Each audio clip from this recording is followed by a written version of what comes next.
I used my superpowers to intimidate Donnie, whose abilities hadn't awakened yet, but the doctor stepped in just in time to stop me. No powers in here, and definitely no fighting. Under her protection, I had to give up on pressuring Donnie. Afterward, the doctor locked us in solitary confinement as punishment. But the next day, I found the door to the cell open by itself. On the wall outside was a grinning face drawn in blood.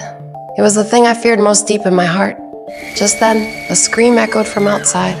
It turned out Wolfsbane had run into the priest who had once persecuted her and whom she had killed. She transformed into a wolf and escaped, but bore a brand new mark on her body. Seeing this, I became convinced that all the recent strange events were the work of the newcomer, Danny. I didn't do anything. You brought this evil here! I now know your power in you, girl. Let me show you mine. I shoved Danny to the ground, ready to punish her. However, the terrified Danny finally awakened her power, making me see that horrifying grinning face once more. I stumbled back in fear, only to be injected with a sedative by the doctor and be unconscious. When I woke up, Donnie came to apologize to me with my little dragon plushie. Sensing her sincerity, I finally let down my guard and opened my heart to her. Because of my mutant identity, I had been once locked up in a research facility and tortured. Whenever that happened, I would hug my plushie and retreat into a safe space of my own imagination. Little did I expect that this mental space would eventually materialize into reality. And the people who tortured me were conjured into those grinning faces and the things I feared most.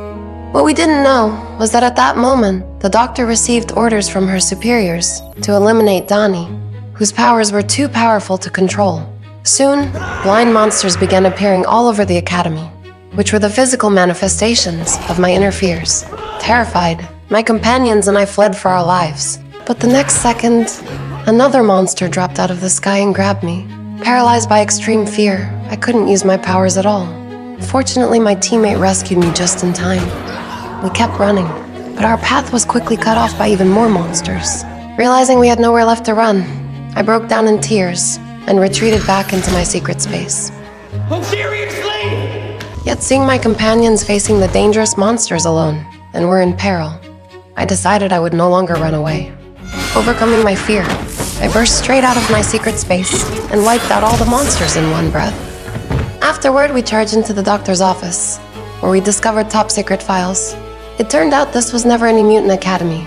It was an assassin training facility run by a criminal syndicate. To escape, we had to find the hidden doctor and destroy the power dampening barrier she had set up. But the moment we found her, she trapped us inside the barrier.